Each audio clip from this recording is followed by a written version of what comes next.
고린도전서 10장 우리 1절에서 13절 말씀입니다. 우리 한 절씩 교독하겠습니다. 신약성경 274쪽 고린도전서 10장 1절부터 13절 말씀, 제가 1절 읽습니다. 형제들아, 나는 너희가 알지 못하기를 원하지 아니하노니 우리 조상들이 다 구름 아래에 있고 바다 가운데로 지나며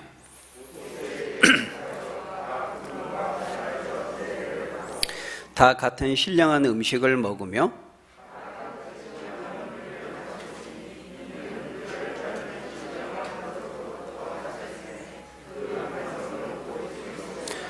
그러나 그들의 다소를 하나님이 기뻐하지 아니하셨으므로 그들이 광야에서 멸망을 받았느니라.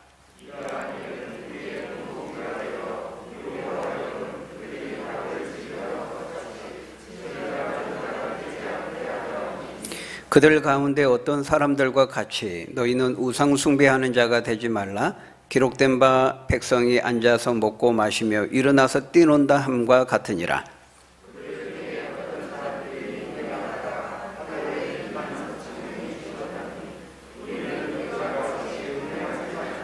그들 가운데 어떤 사람들이 주를 시험하다가 뱀에게 멸망하였나니 우리는 그들과 같이 시험하지 말자.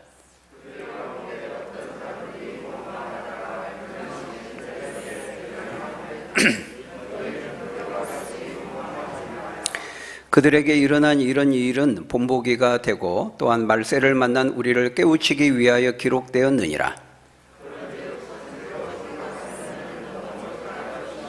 13절 같이 읽겠습니다. 사람이 감당할 시험 밖에는 너희가 당한 것이 없나니 오직 하나님은 미쁘사 너희가 감당하지 못할 시험 당함을 허락하지 아니하시고 시험 당할 즈음에 또한 피할 길을 내사 너희로 능히 감당하게 하시느니라. 아멘. 네, 오늘 본문은 하나님께서 우리에게 성경을 주신, 하나님의 말씀인 이 성경을 주신 이유와 목적에 대해서 우리에게 말씀합니다. 여러분, 우리가 성경을 읽는 이유가 무엇입니까? 특별히 우리가 구약성경, 여러분, 구약성경을 읽는 목적이 무엇이죠? 우리가 얼핏 보면 구약성경은 우리와 별 관계없는 이스라엘이라고 하는 한 민족에 대한 역사 이야기처럼 보일 수 있습니다. 우리가 신약성경은 우리와 같이 이방인이 그리스도인이 된 사람들에 대해서 기록하기 때문에 그런다 할지라도 구약성경 같은 경우에는 우리 대한민국과는 별 상관이 없는 그 이스라엘 한 민족에 대한 역사 이야기, 역사책 이렇게 생각이 되는 겁니다. 그래서 우리나라에 복음이 들어올 때 왜 그 유대인 종교를 우리가 믿어야 되느냐 이렇게 말하는 사람들 많이 있었거든요. 그래서 우리가 이 성경을, 특별히 구약 성경을 보면은 우리와는 관계없는 이스라엘이라고 하는 한 민족에 대한 역사책 정도로 생각하기 쉬운데요. 근데 여러분, 우리가 방금 읽은 오늘 본문을 보면 사도 바울이 우리가 성경을 읽는 이유는 무엇인가라고 하는 그 질문 앞에 뭐라고 말하고 있습니까? 6절에 보니까요, 그 이유는 성경이 우리의 본보기가 되기 때문이다 이렇게 말하고 있습니다. 6절에 보니까 이러한 일은 우리의 본보기가 되어 우리로 하여금 그들이 악을 즐겨한 것 같이 즐겨하는 자가 되지 않게 하려 함이니. 성경에 나오는 많은 인물들과 많은 사건들, 이야기들이 있죠. 이거는 실존 인물이고 실제 일어난 사건들입니다. 근데 그 모든 인물들과 사건들이 우리의 본보기가 된다는 거예요. 여러분, 11절에도 보면은 그 본보기라는 말이 한 번 더 나오지요. 그들에게 일어난 이런 일은 구약 성경에 기록되어진 모든 사건들을 말하는 것입니다. 그런 것들은 본보기가 되고 또한 말세를 만난 이 마지막 시대를, 이 종말의 시대를 살아가고 있는 우리를 깨우치기 위하여 기록되었느니라. 여기서도 본보기라는 말을 하고 있어요. 그러니까 하나님께서 선지자들과 또 사도들과 성경에 나오는 많은 인간 저자들을 통해서 이 성경 말씀을 기록하신 이유와 목적이 뭐라는 거예요? 성경이 우리의 본보기가 되기 때문이다 라는 것입니다. 여러분, 이 본보기라는 말은 우리가 앞전에 있었던 그 버전, 우리는 지금 개역 개정판 성경을 보고 있는데요. 우리가 앞에 있었던 그 버전인 개역 한글판에는 이 본보기라는 번역 대신에 거울이라는 단어로 번역을 했었습니다. 그러니까 하나님께서 성령의 감동으로 기록하게 하신 이 성경이 우리의 본보기가 되고 거울이 된다, 이렇게 말씀하고 있어요. 성경 속에 나오는 많은 인물들과 또 그들의 신앙과 삶이 내 자신과 내 자신의 인생을 비추어주는, 교훈해주는, 조명해주는 거울이 된다는 거예요. 거울. 여러분, 성경과 우리는 절대로 무관하지 않습니다. 성경, 빨라봤자 신약 성경, 지금으로부터 거의 2000년 전에 주어진 구약 성경, 4000년 전에 주어진 이런 구닥다리, 캐캐 묵은 아주 오래된 그 옛날 이야기 아니냐, 우리가 이렇게 생각할 수 있어요. 시대에 뒤떨어진 고리타분한, 여러분 그렇지 않습니다. 이 성경은 오늘 우리에 대한 말씀이고 우리에 대한 이야기고 오늘 나에게 주시는 말씀인 것입니다. 여러분, 성경을 자세히 보면은요, 성경 속에 우리가 있어요. 성경 속에 내가 있어요. 성경에 등장하는 여러 다른 사람의 이름으로 사실 내가 거기 있는 겁니다. 내가 등장하는 것입니다. 아담이라는 이름으로 내가 등장하고, 야곱이라는 이름으로 내가 등장하고, 다윗이라는 이름으로 내가 등장하는 거예요. 그들 속에 내가 있는 것이죠. 여러분, 야곱이 어떤 사람이었습니까? 정말 약삭 빠른 사람이었습니다. 굉장히 이기적인 사람이었고 잔머리의 대가였죠. 우리는 이 야곱을 통해서, 야곱은 자신의 이익을 위해서라면은 형도 속이고 아버지도 속이고 능숙하게 거짓말을 꾸며댈 수 있는 그런 사람이었습니다. 근데 그 야곱의 모습이 오늘 우리의 모습이라는 거예요.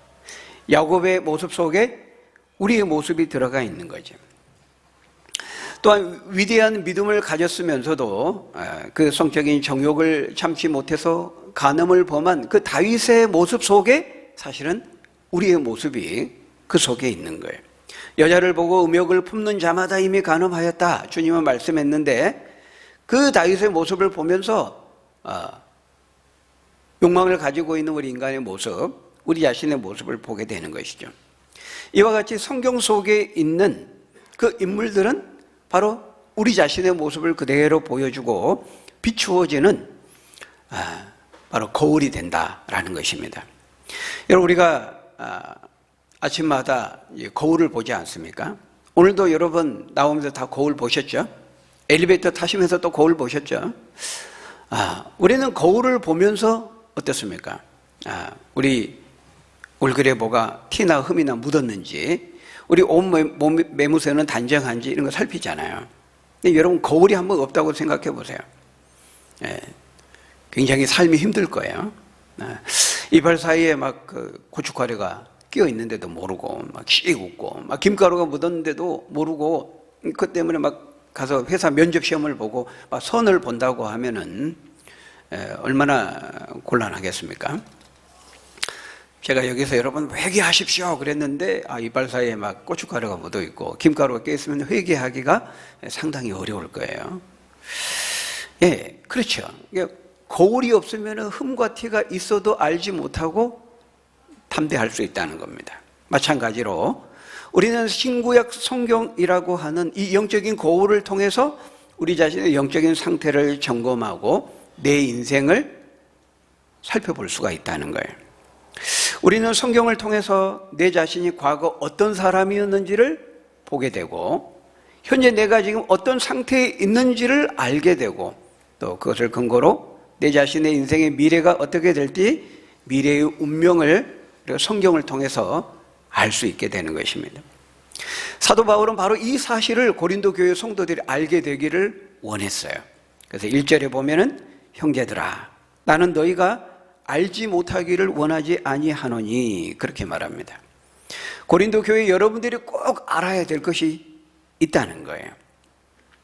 그런 다음에 뭐라고 말하고 있습니까? 구약의 이스라엘 백성들의 실패를, 여러 가지 그 실패를 지금 예로 들고 있어요.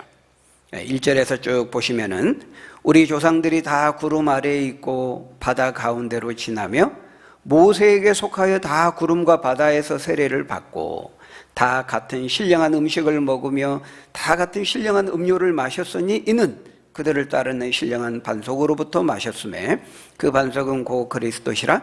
그러나 그들의 다수를 하나님이 기뻐하지 아니하셨으므로 그들이 광야에서 멸망을 받았느니라. 구약의 그 조상들, 실패하고 멸망당한 조상들에 대한 얘기를 하고 있는 겁니다. 여러분, 우리가 오늘 본문을 좀 잘 이해하기 위해서는요, 구약에 대한 그 백그라운드, 구약에 대한 배경 지식, 구약에 대한 이해를 조금 가지고 있어야 돼요. 특별히 이스라엘 백성들이 출애굽한 이후에 약속의 땅 가나안에 들어가기까지의 그 일어난 사건들, 겪었던 사건들을 우리가 좀 알고 있어야 됩니다. 여기 보면 지금 구름 아래에 있다 이렇게 말하죠. 이 구름 아래에 있다 이 말은 하나님의 임재 아래에 있다 이런 말입니다. 하나님의 인도하심 가운데 있다 이런 말입니다. 여러분, 하나님께서 모세에게 나타나실 때 구름 가운데 임재하셨어요. 또 성막 가운데 하나님 임하실 때 성막을 구름으로 덮으셨어요. 그리고 이스라엘 백성들을 광야에서 인도하실 때 구름 기둥으로 인도하셨죠. 그래서 이 구름 아래에 있다 이 말은 하나님의 임재 가운데 있다, 하나님의 인도하심 가운데 있다 그런 말입니다. 그리고 거기 보니까 바다 가운데로 지났다. 여러분, 이 바다 가운데로 지난 사건이 무슨 사건이죠?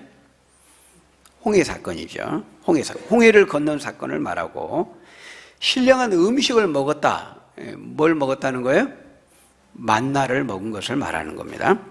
그리고 4절에 보니까 신령한 음료에 대해서 말합니다. 이거는 출애굽기 17장에서 이스라엘 백성들이 그 르비딤에 이르렀을 때 마실 물이 없어가지고요, 원망을 합니다. 그때 하나님께서 모세의 그 지팡이로 호렙산 그 반석을 치게 하시죠. 그러니까 그 반석을 하나님이 터뜨려가지고 안반수, 천연 안반수, 그 생수를 터지게 하셔가지고 그걸 다 온 백성이 먹게 하시는데, 바로 그 사건을 가리키는 겁니다. 그 반석에서 나온 물을 말하는 것이죠. 근데 여기 여러분 보십시오. 바울이 여기서 놀라운 말을 하고 있어요. 그런데 그 반석이 누구를 가리킨다고 지금 말하고 있습니까? 예수 그리스도를 가리킨다고 말하고 있습니다. 그러니까 지금 구약에도 그리스도가 등장하고 있어요. 그 반석은 그리스도시라 이렇게 말하고 있습니다.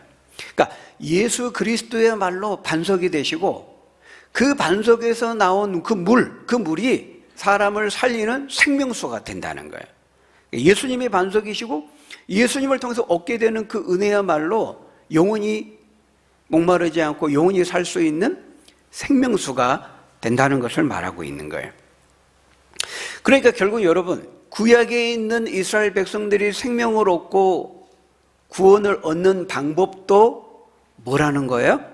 신약의 우리 성도들이 예수 그리스도를 믿고 그분의 은혜로 말미암아서 생명을 얻고 구원을 얻는 것과 동일하다는 것을 말하고 있는 것입니다. 놀라운 사실을 지금 바울이 말하고 있는 거예요.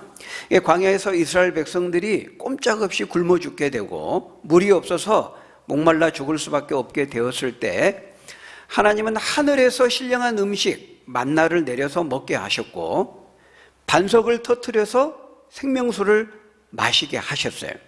그래서 그들을 죽음 가운데 살리셨어요. 구원 얻게 하셨어요. 그런데 그들의 생명을 얻게 했던 그 양식과 그 생수가 사실은 누구를 가리키냐면은 예수 그리스도를 가리킨다 이렇게 말하고 있어요. 그러니까 여러분, 이거는 구약 사건에 대한 사도 바울의 해석이에요. 사도 바울의 해석. 근데 여러분, 놀라운 사실은 사도 바울만 이렇게 해석한 것이 아니고 예수님도 똑같이 자기 자신을 이 사건에 빗대어서 적용하시고 해석하셨어요. 잘 보여주는 본문이 요한복음 6장 32절에서 33절의 말씀입니다. 우리 한번 같이 읽어볼까요? 요한복음 6장 32절 33절 시작. 예수께서 이르시되 내가 진실로 진실로 너희에게 이르노니 모세가 너희에게 하늘로부터 떡을 준 것이 아니라 내 아버지께서 너희에게 하늘로부터 참떡을 주시나니 하나님의 떡은 세상에 생명을 주는 것이니라. 이 말씀을 하신 다음에 바로 그 뒤에 몇 구절 뒤에 요한복음 6장 35절에서 뭐라고 말하냐면 예수께서 이르시되 나는 생명의 떡이니 내게 오는 자는 결코 줄이지 아니할 터이요 나를 믿는 자는 영원히 목마르지 아니하리라. 예수님 자신이 영원한 생명의 떡이고 동시에 생명수가 된다는 거예요. 그 뒤에 요한복음 6장 35절 그 뒤에 몇 구절 뒤에 6장 55절에 이렇게 말씀합니다. 우리 같이 읽어볼까요? 시작. 내 살은 참된 양식이요 내 피는 참된 음료로다. 정확하게 출애굽기 17장에 나오는 바로 이 하늘의 양식으로서의 만나와 반석에서 터져나온 그 생수를 예수님께서 지금 자신에게 적용하고 있는 것입니다. 그래서 여러분 우리가 이 구약성경 출애굽기 그 17장의 본문을 읽고 해석할 때 어떻게 해석하는 거예요? 그리스도와 관련해서 우리가 구속사적으로 그 본문을 해석하는 것입니다. 그냥 자기 마음대로 구약에 있는 본문을 무조건 그냥 막 신령하게 알레고리컬하게 영해하고 신령하게 해석해서 무조건 그리스도와 관련해서 때려 맞추는 그렇게 해석을 하는 게 아닙니다. 그런 게 아니고 구약에 있는 어떤 사건, 어떤 본문을 예수님께서 그 사건을, 그 본문을 인용하시면서 이렇게 해석하시기 때문에 또 사도들을 통해서 신약 성경을 통해서 그 신약의 빛 가운데 그 본문을 다시 해석하고 조명해 주기 때문에 그냥 구약 성경만 읽을 때에는 몰랐던 그 깊이를 우리가 이 신약의 빛을 통해서 그걸 깨닫게 되는 거예요. 그럴 때 우리가 그 구약의 본문을 그리스도 중심적으로 해석하는 거죠. 우리가 그걸 구속사적인 해석 이렇게 말하는 거예요. 그러니까 예수님이 구약의 본문을 그렇게 해석하거나 또 사도들이 신약성경을 또 그렇게 해석할 때 우리가 그렇게 하는 겁니다. 그러니까 예수님의 십자가의 그 죽으심이 구약의 제사의 완성이라는 것을 우리가 어떻게 알 수 있어요? 구약의 본문 그 자체만을 읽을 때는 잘 몰라요. 그런데 신약에서 세례 요한이 요단강 예수님이 세례 받으러 나올 때 예수님을 가리켜서 뭐라 그랬어요? 보라 하나님의 어린 양이로다. 세상 죄를 지고 가는 하나님의 어린 양이로다. 제사적인 표현이잖아요. 무엇보다도 히브리서의 그 성경이 구약에 있는 모든 제사가 십자가에서 완성될 그 제사의 모형이요 그림자라는 것을 다 말씀해 주고 있어요. 구약의 모든 그 제사, 성막 그 모든 것들이 어떤 의미를 갖는지를 신약이 다 해석을 해주고 있습니다. 그래서 우리가 그 구약의 본문을 우리가 읽으면서 그렇게 신약의 빛 가운데 적용을 하면 해석을 하는 거예요. 그러니까 무조건 구약에 있는 마라의 쓴물에 막대기를 던졌으니 그 막대기가 막 예수님의 십자가다 막 이렇게 신약 성경 어디에도 그렇게 해석하지 않거든요. 우리가 그런 걸 알레고리컬 해석이라 그래요. 너무 신령하게 해석하는 거예요. 모든 걸 그냥 너무 영적으로 그렇게 보면 안 되고 예수님이나 사도들이나 신약 성경을 통해서 구약의 본문을 그렇게 해석하고 적용하고 조명해 줄 때 우리는 그렇게 해석해야 되는 것이죠. 그러니까 성경은 성경으로 해석하는 겁니다. 구약 성경은 신약으로 해석하는 거예요. 그러니까 신약 성경이 있기 때문에 우리가 구약을 제대로 이해할 수 있는 것입니다. 바르게. 그러니까 유대인들은 신약 성경을 인정하지 않기 때문에 구약 성경 아무리 봐도 몰라요. 창세기에 나와 있는 우리가 우리의 모양을 따라 사람을 만들자. 하나님 한 분이신데 유대인들은 한 분 하나님만 믿는데 여기 우리는 누굽니까? 해석을 못하는 거예요. 그들에게는 성령 하나님, 성자 하나님, 삼위일체 하나님의 개념이 없기 때문에 신약 성경을 인정하지 않기 때문에 구약을 제대로 바르게 해석할 수가 없는 겁니다. 그래서 신약 성경이 있기 때문에 구약 성경이 우리에게 진리가 되고 또 하나님의 말씀이 되고 복음이 되고 또 거울이 오늘 우리에게도 적용되는 거울이 되는 것이죠. 그러면 지금 사도 바울이 고린도 전서를 써서 고린도 교회 성도들에게 이 서신을 보내면서 왜 여기서 이스라엘 백성들의 그 실패한 사례를 지금 예로 들고 있을까요? 이스라엘 백성들 그 조상들의 실패한 사례를 통해서 지금 바울이 말하고자 하는 바가 무엇입니까? 거기 5절 이하에 보면은 이스라엘이 이제 실패한 대표적인 예들을 쭉 들고 있거든요. 그들의 다수를 하나님이 기뻐하지 아니하셨으므로 광야에서 멸망당했다. 여러분, 이거는 이제 가장 직접적으로는 가나안의 12정탐꾼 사건을 지금 말하는 거예요. 약속의 땅 가나안에 들어가기 전에 12명의 정탐꾼을 보내잖아요. 그때 여호수아와 갈렙은 믿음의 보고를 합니다. 하나님의 약속을 믿고 믿음의 보고를 하는데 나머지 10명의 정탐꾼은 그냥 자신 눈에 보이는 대로 보고 인간적인 보고를 해요. 믿음의 보고가 아니고. 여호수아와 갈렙은 딱 보니까 아낙 자손 거인 족속인 거예요. 그렇지만은 하나님이 이 땅을 취하게 하시고 이 땅을 주시겠다 하셨으니까 저들이 비록 거인 족속이고 장대하지만은 하나님의 약속을 믿고 우리가 가면 얼마든지 저 땅을 취할 수 있다. 이렇게 보고를 한 거예요. 근데 10명의 정탐꾼 어떻게 보고 있어요? 너무 거대하고 우리는 메뚜기와 같아가지고 상대가 안 된다. 우리는 절대 못 들어간다. 그냥 애굽이나 돌아가자. 이렇게 불신하게 보고를 한 겁니다. 그러니까 백성들이 10명의 보고를 따라가지고 다수결의 원리를 따라서 10명의 그 보고를 따라서 안 되겠다. 왜 우리를 애굽에서 나와가지고 이 고생을 시키느냐면 원망 불평하게 된 것이죠.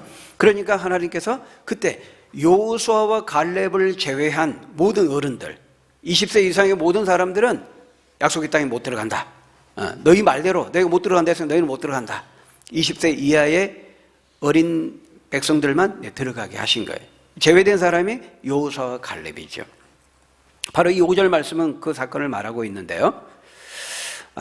근데 이게 바로 이 사건이 고린도 교인들에게도 적용할 수 있는 본보기와 거울이 된다는 거예요. 그리고 6절에 보면은 이러한 일은 우리의 본보기가 되어 우리로 하여금 그들이 악을 즐겨한 것 같이 즐겨하는 자가 되지 않게 하려 함이라. 여러분, 마찬가지로 이것은 오늘 우리에게도 해당되는 말씀인 것입니다. 여러분, 우리도 이스라엘 백성들과 같이 망하지 않고 멸망을 피하려면 어떻게 해야 돼요? 그들이 행한 죄를 피해야 돼요. 그러라고 성경을 우리에게 주신 거예요. 악을 멀리하고 악을 즐기는 자가 되지 않아야 됩니다. 그래서 악은 그 모양이라도 버리라고 하셨잖아요. 사도 바울은 이와 같이 본보기가 되고 이스라엘 백성들의 그 실패가 우리의 거울이 되기 때문에 지금 그 사례들을 우리에게 말씀하고 있는 거예요. 그 뒤에 7절 이하에 보면은 4가지 실패 사례를 더 그 예증을 들고 있어요. 7절에서는 출애굽기 32장에 나오는 금송아지 숭배 사건을 말하면서 그들은 그렇게 우상 숭배하고 실패했지만 너희는 그렇게 우상 숭배하지 말아라. 이렇게 말하고 있어요. 8절에서는 민수기 25장에 나오는 그 이스라엘 백성들이 모압 이방 여인들과 행음하면서 세긴 죄를 범하죠. 그 사건을 말하면서 너희는 그들과 같이 간음하지 말라. 간음하다 실패하지 말라. 이렇게 말하죠.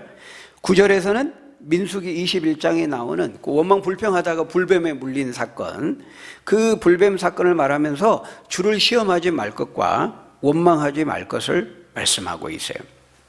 그래서 여러분, 오늘날에도 우리가 하나님을 시험하고 여호와의 이름을 망령되 일컫는 자에게 하나님이 그 옛 불뱀을 보내세요. 두려워해야 되는 것이죠. 우리가 범사에 감사하지 못하고 늘 인생을 비관하고 원망하고 불평하면 어떻게 해요? 하나님께서 그 원망하는 대로 이루어지게 하시는 거예요. 우리 못 들어간다. 그러니까 너희 들어가지 마. 이렇게 하신 거거든요. 여러분, 민수기 14장 28절에 보면은 굉장히 두려운 말씀이 있어요. 이 말이 얼마나 중요한가. 너희 말이 내 귀에 들린 대로 내가 그대로 해주겠다. 이렇게 말하고 있어요. 하나님께서. 우리가 말을 조심해야 돼요. 하나님 다 듣고 계시거든요. 아이고 힘들어 죽겠네. 아이고 힘드네. 이 정도는 괜찮아. 근데 우리는 뭐 할 때마다 항상 죽겠네. 아이고 배고파 죽겠네. 그러니까 우리가 말을 그렇게 한단 말이에요. 그러니까 그러면 그렇게 해주겠다는 거예요. 하나님께서. 그래서 우리가 이 말을 조심해야 되는데, 원망하거나 불신앙을 드러내는 이스라엘 백성들이 그것 때문에 실패한 사례를 우리에게 보여주시면서 너희들은 그렇게 하지 말라. 불신앙하지 말고 힘들고 어려우면 하나님께 기도하고 엎드리면 되지, 불평하고 원망하고 불신앙으로 나아갔다가 실패했던 너희 조상들처럼 되지 말라, 이렇게 말씀하는 거예요. 그러니까 이 구약의 성경뿐만 아니라 신약의 성경, 실패한 사례들, 성공한 사례들, 우리 믿음의 선진들의 그 신앙의 삶을 우리에게 미리 다 기록을 통해서 보여줬잖아요. 이게 다 우리가 본보기가 되고 거울이 된다는 거예요. 그런 점에서 여러분, 이 기록된 성경 말씀이 얼마나 중요한지 몰라요. 물론 성경이 그 자체가 역사책은 아니지만 그대로 역사적인 내용들을 다 그대로 진실되게 말씀하고 있어요. 그래서 여러분, 이 역사를 잊어버린 백성은 미래가 없다 그러잖아요. 과거의 역사를 은폐하고 그 역사 속에 실패했던 사례들을 막 미화하고, 여러분 이러면은 그 후손들의 미래를 망치는 겁니다. 그거는 역사는 있는 그대로 기록을 해야 돼요. 이전에 선배들이 범했던 실수와 실패를 있는 그대로 기록해 줄 때 후대의 사람들이 그것을 보고 우리는 그렇게 되지 않는 겁니다. 뭐 조선시대 구한말의 그런 우리 실패, 이걸 있는 그대로 기록을 해야지 그거를 미화시키고 이러면 안 되는 거예요. 거기서 배울 게 없는 거예요. 그러면 또다시 그 전철을 반복하게 되는 것이죠. 그 왜곡된 역사는 왜곡된 미래를 결과할 수밖에 없어요. 그래서 저 북한이나 중국이나 일본이 역사 왜곡을 하는데, 그거는 스스로를, 자신의 후손들을 망하게 하는 것입니다. 언젠가 자신의 대가를 치르게 될 거예요. 근데 여러분, 성경을 보시면요, 성경은 절대로 사람을 미화시키지 않아요. 아브라함 믿음의 조상이니까 좋은 것만 기록하고, 다윗 하나님의 마음이 아픈 사람이니까 좋은 것만 기록하고, 그렇지 않아요. 성경은 있는 그대로 팩트를 기록합니다. 진실도 진실되게 정직하게 기록해요. 왜냐하면 그것을 읽는 사람들이 그것을 본보기와 거울로 삼아서 똑같은 그 실패의 전철을 밟지 않게 하기 위해서인 것이죠. 그런 점에서 여러분, 성경은 굉장히 중요해요. 성경을 읽는 것이 굉장히 중요해요. 여러분이 정말 이 짧은 인생, 성공적인 인생을 살기 원한다면, 실패하는 인생이 되지 않기를 원한다면 여러분, 성경을 읽어야 돼요. 하나님의 말씀, 성경을 읽어야 됩니다. 바람과도 같은, 안개와도 같은 정말 이 짧은 인생, 우리가 헛되고 헛된 것을 좋지 않고 후회하지 않는 정말 가치 있는 복된 인생을 살기를 원한다면 여러분, 성경을 읽으시는, 주의 말씀 성경을 읽으시는 여러분 되시기를 바랍니다. 거기에 우리의 성공이 보장되는 거예요. 그래서 그 12절은 말씀합니다. 그런즉 선줄로 생각한 자는 넘어질까 조심하라. 사도는 과거 이스라엘 백성들의 그 넘어진 자들을 말한 다음에 이렇게 말하고 있어요. 그런즉 너희는 그와 같이 넘어지는 자가 되지 말라, 이렇게 말씀하고 있습니다. 그러니까 우리가 기억해야 되는 것이죠. 오늘 보면 이 5절에서 지금 말씀하는 거, 이 넘어진 자들이 어떤 사람들이었느냐 하는 거예요. 놀랍게도, 충격적이게도 이들이 출애굽을 경험한 사람들이었다는 거예요. 하나님의 놀라운 이적과 그 기적을 경험한 사람들이었다는 거예요. 다른 사람들이 아니라 이 출애굽의 엄청난 사건을 경험한 사람들이었다는 거예요, 그들이. 근데 그들의 가운데 상당수가 멸망하고 떨어져 나가서 구원을 받지 못했다, 이렇게 말하고 있어요. 굉장히 충격적인 말이죠. 출애굽이라고 하는 놀라운 구원 사건이 일어나고 있는 그 현장에 있었고 그것을 보았고 체험했음에도 그들 중에 상당수의 사람들이 구원을 받지 못하고 멸망당했다는 겁니다. 가시적인 하나님의 임재를 그 상징하는 구름을 보고 홍해 바다를 마른 땅처럼 건너는 이런 초자연적인 역사와 기적을 경험했던 사람들이었음에도 그 체험 자체가 영원한 구원을 의미하는 것은 아니었다는 거예요. 여러분, 2절을 보시면은 그들이 모세에게 속하여서 다 구름과 바다에서 세례를 받았다, 이렇게 말하고 있습니다. 그죠? 바울이 이 놀라운 표현을 하고 있는 거예요. 이 구약의 사건에 대한 사도 바울의 신학적인 해석입니다. 여러분, 홍해 바다를 건널 때 홍해가요, 양쪽 기둥으로 물 기둥이 크게 세워졌다고 성경 말하고 있어요. 근데 그들이 이스라엘 백성이 그걸 통과하잖아요. 바울은 그걸 뭐라고 말하고 있어요? 세례 받았다, 이렇게 표현하는 거예요. 우리 물 세례 받잖아요. 세례 받은 것으로 지금 표현하고 있는 거예요. 그리고 어때요? 그들이 신령한 음식과 음료를 먹었다. 이게 뭐죠? 우리식으로 말하자면 뭐예요? 신령한 음식과 신령한 음료를 먹은 게 뭡니까? 성찬식을 참여했다, 이렇게 말하고 있는 거예요. 그 멸망당한 사람은 어떤 사람들이었느냐? 다 세례의식에 참여했고 성찬식에도 참여한 사람들이었다, 이렇게 말하고 있는 겁니다. 지금 고린도 교인들을 향해서. 그런데도 그들이 어떻게 되었어요? 그들 중에 다수가, 상당수의 사람들이 하나님의 심판을 받아서 광야에서 멸망하고 떨어져 나갔다. 고린도 교회 성도 여러분들이요, 여러분들도 그럴 수 있다는 것을 조심하십시오. 여러분이 손줄로 생각하십니까? 넘어질까 조심하십시오, 이렇게 말하고 있는 것입니다. 여러분, 우리들을 향해서 똑같이 말씀하는 거예요.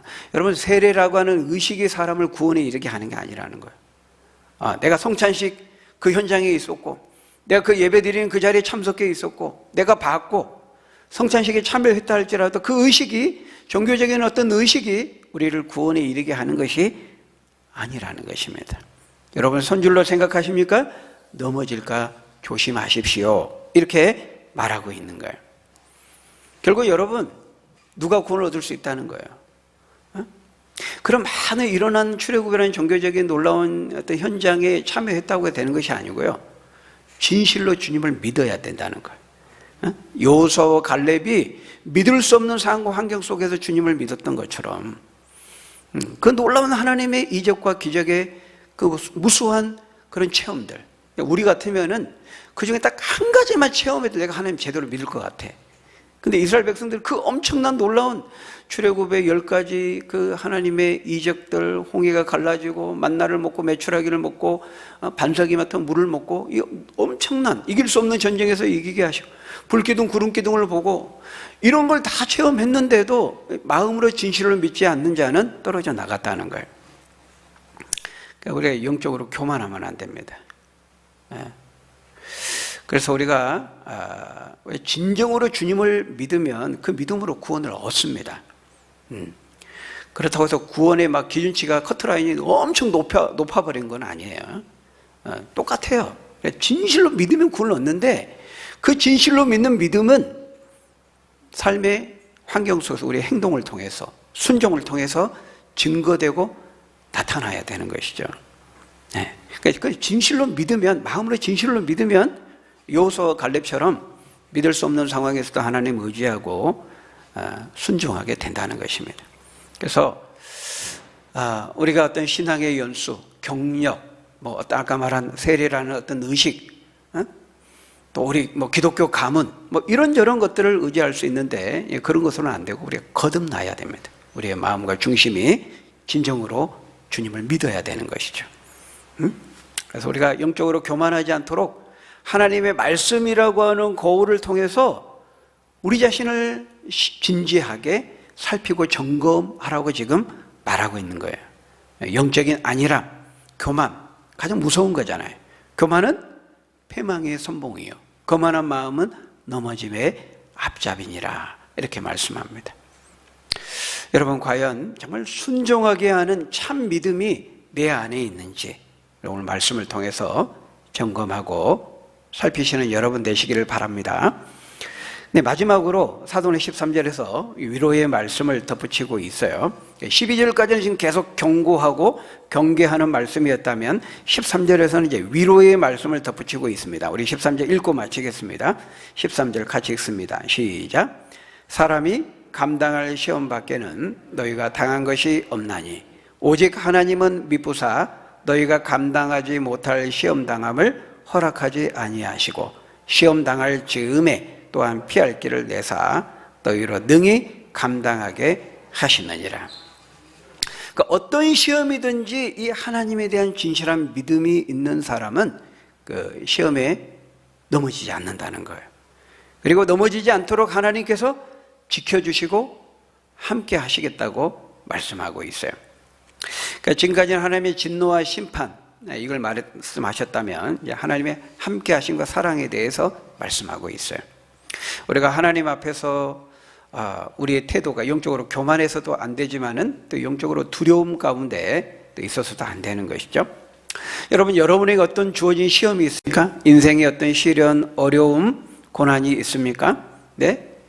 여러분이 그리스도 안에 있고 믿음을 가지고 있다면 어떤 시련, 어떤 어려움이든지 능히 하나님께서 감당하게 하신다는 것을 여러분 믿으시기를 바랍니다.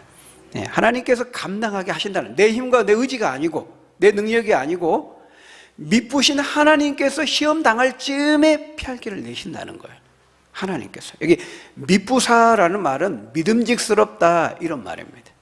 여러분, 하나님은요, 여러분의 인생을 걸고 올인하고 다 의탁해도 될 만큼 믿음직스러운 분이에요. 믿을 만한 분이에요. 미쁘다 이 말은요, 신실하시다 이 말입니다. 약속하신 대로 반드시 이루신다는 거예요.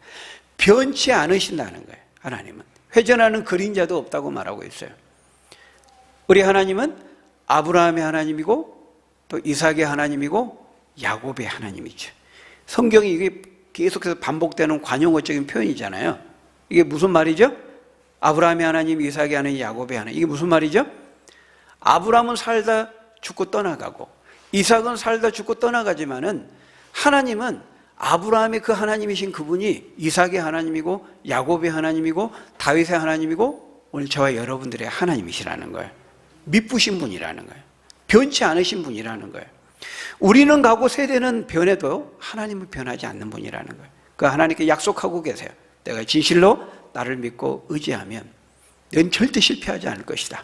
어떤 시련 시험이 있을지라도 내가 너희로 능히 감당하게 할 것이다. 이렇게 말씀합니다. 하나님께서 우리를 그 시험에 감당하게 하는 방법은 두 가지 방법이에요. 하나는 그 시험 자체를 수정하셔서 우리를 감당하게 하시기도 하시고, 또 어떤 경우에는 그 시험을 감당할 능력을 수정하셔서 감당하기도 하세요. 만약 우리에게 주어진 시험이 도저히 우리가 감당할 수 없을 만큼 너무 무거운 시험이면 하나님 그 시험을 줄이세요. 어떤 경우에 우리가 그 시험을 감당할 능력이 부족하다 그러면 그 능력을 우리에게 주셔서 감당케 하시겠다는 거예요.